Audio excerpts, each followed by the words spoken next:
प्यो समान भी ने, भरा भी ने, भैन भी बोल चुकी है कि ऑर्डीनेंस से बार बार गल हो चुकी है ना। तो अज मैनू इस गल ते बहुत खुशी भी हो रही है कि होर भी मावां ने आपदे घरों धीआं नूं बाहर कढ़िया आ और बहुत लंबे समय तो मावां भैणां धीआं बाहर निकल रही ने। कल्ला ये नहीं है कि असीं दूसरे दियां धीआं नूं देख के खुश होईए ते आपां कहिए कि बच्चियां आ रही ने। आप दियां धीआं नूं, आपदे पुत्तां नूं, जिद्दां हुण घुग्गी जी आपदे बेटे नूं लैके आए, अपने भी सारे लैके आओ। ये एक इकट्ठ जिहड़ा किसानी संघर्ष जां मजदूरी ही नहीं है, सारे वर्ग दे लई आ। ते जिहड़ियां चीज़ां असीं कहने आ भी ऑर्डीनेंस जिहड़ा आ सिर्फ वो रद्द करवाना ही साडा मकसद नहीं आ। आपदा पंजाब होर भी जिहड़े स्टेटां ने उन्हां नूं बचाना, ये नहीं है कि साडे ते थोपिया जावे। मैं एक छोटी जी उदाहरण दे दिंदी आ। मैं किसी भी धरने ते जाके आप दे उस मैटर की गल नहीं की सी, उस मुद्दे की नहीं की सी। मैं 4 साल तो केंद्र सरकार का बहुत धक्का सहा। मैनू एक आम जी कुड़ी नूं मेरे ते ओ जुलम किते ने, जे मैं कल्ली 200 400 बंदे दियां ओ गल्लां सुन के प्रशासन दे ओ तशद्दद झल्ली जो 84 दे विच देखी जाती सी।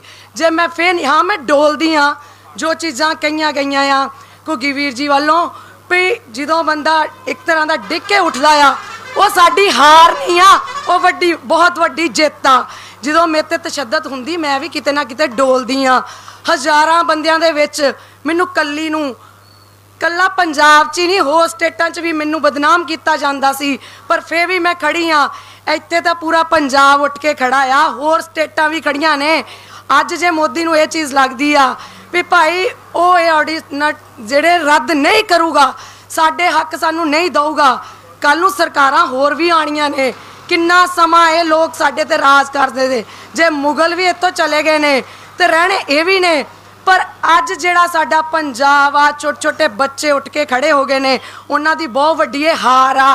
हार सिर्फ ये नहीं हुंदा कि कागजी तरीके नाल किते लिआंदी जावे। ये बच्चियां अज आ रही ने, ये गल कर रही ने और घर घर इदां दियां बच्चियां पैदा होण। वो आपां सिर्फ ये बच्चियां नहीं देख के कहना, आप दियां बच्चियां नूं भी लैके आना करना।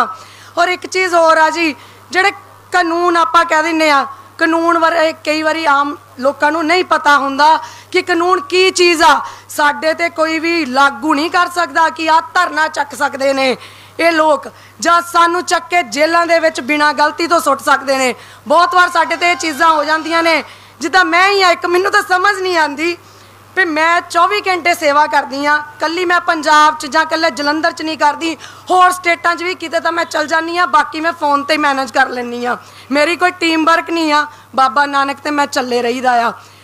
मैनू घरे ही बंद करा दिंदा नरेंद्र मोदी भाई। मैनू नहीं समझ आती भी मेरे तो उन्होंने की खतरा आ। सिर्फ मैनू ये पता कि मेरा हक की आ, जां मैं ग्राउंड ते मैं काम करदी हाँ, आम लोकां च मैं विचरदी हाँ, मैं जानी हाँ। साडे बिल जिहड़े वो रद्द करवाउणा नहीं आ। जदों असी एक आम बंदे को जमीन नहीं आ, जिहड़ा एक मजदूर आ को जमीन नहीं आ, कईयां नूं तां मजदूरी भी नहीं मिलती। जदों मैं उन्हां नूं देखदी हाँ ते कईयां को सब कुछ हो के भी वो आश्रमां च बैठे हुंदे ने। सो सानू साडे हक लैणे आने चाहिए आ, ना तो सानू सरकारां तो डरना। जे असी अज डर गए ना प्रशासन तो डरो तो कदी असी खड़े नहीं हो सकते। जिथे जिथे भी मोर्चे ने, चाहे वो शंभू मोर्चा आ, चाहे कोई किसानी मोर्चा आ, छोटे तो छोटा भी साडा एक एफर्ट बहुत वड्डे सानू एक जित दवा सकदा। सब तो वड्डी साडी जित की आ, नरेंद्र मोदी ट्विटर ते पंजाबी च ट्वीट करवांदा आ, जितो मर्जी करवांदा आ। किथे बोर्डां तो वो साडी पंजाबी माँ बोली खत्म करदे सी। ते पंजाब दी सब तो वड्डी जित ओ आ, ओ याद रखण तुहाडे धक्के ना, तुहाडीआं ये चीज़ां ना। मैं एक दिन ये गल कहती सी, मैनूं बहुत लोग कहंदे सी कुड़िए तू आपदी जिंदगी च मूव ऑन हो, मतलब तू कोई ब्याह करवा ला, अगे आपदी जिंदगी दा सोच। धक्का बहुत मेरे नाल कीता ते मैं सहंदी भी पई हाँ। मैं कुछ दिन पहला ये गल बोलती सी कि मैं किसानी संघर्ष मजदूरी चाहे पंजाब चाहे किसी भी धर्म किसी नाल भी मेरे लिए मेरी कोई जात पात नहीं आ, क्योंकि मैं सेवा करदी हाँ। मेरे नां ना मैं सरदारां दी धी हाँ, मेरे नां ना कौर जरूर लगदा आ, पर मेरी जात पात नहीं आ, मैं जातां पातां नाल नहीं चलदी। हुण इंसानियत बहुत वड्डा धर्म आ। जे असी आप दे हक लैने आ, आप दियां चीज़ां लई करना आ, एकजुट जरूर सानू होना पैना आ। सरकारां गल उही आ गई, इस्तीफे जेब च पा ले आ, इस्तीफे जेब च पा ले आ। वो एक लोक दिखावा वोट बैंक लई, सिर्फ वोट बैंक लई। अज भी जे तुसी ना जागे, अज भी अपनी आने वाली पीढ़ी नूं अगे ना लैके गए, जरूरी नहीं आ वो पार्टी जिहड़ी देख के भाई इस पार्टी दे विच जिहड़ा ये पार्टी ही मोरे है, ये ते चलो। अकाली दल चाहे जिहड़ी मर्जी पार्टी होवे जी, बीजेपी, बहुत सारे लोगों ने उस समय वोट आपदी बेच देनी आ। आप दा जमीर जागदा रखो, गोडे टेकन नालों शीश लहाउणा मंजूर आ।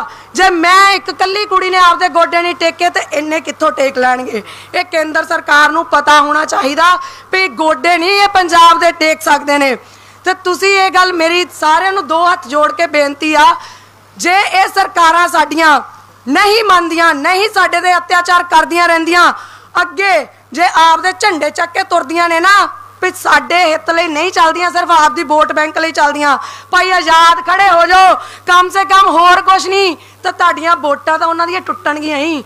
उन्हां नूं इह तां अकल आजू भी साडी आउण वाली जिहड़ी पीढ़ी आपां ओह बचाउण दे लई अगे खड़े आ। सो आपदे हक्कां लई लड़िया करो, कदी घबराओ ना। मैं एक गल जिहड़ी कही सी, मैं हर संघर्ष नाल सब तो अगे आ, चाहे मेरे प्यो हुण जेल जाना पवे मैं जावांगी। इदां दीआं गंदियां सरकारां तो ना डरना ते ना मैं डरदी आ।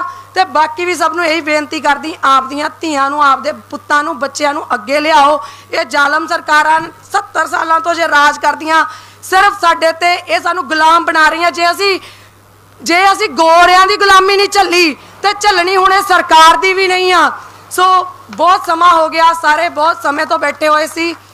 मैं सारिਆਂ को दो हथ जोड़ के माफ़ी मंगदी हाँ। जे कुछ मेरे कोल मेरी कोई गल किसी नूं ना चंगी लगी होवे तो मैं माफ़ी चाहुंदी हाँ। सो बड़े दिनों तो मैं बड़ी तशद्दद भी चल रही हाँ, इसलिए हो सकता कुछ चीज़ां मेरे को इधर उधर भी हो गई। हुण वाहिगुरू जी का खालसा, वाहिगुरू जी की फतेह।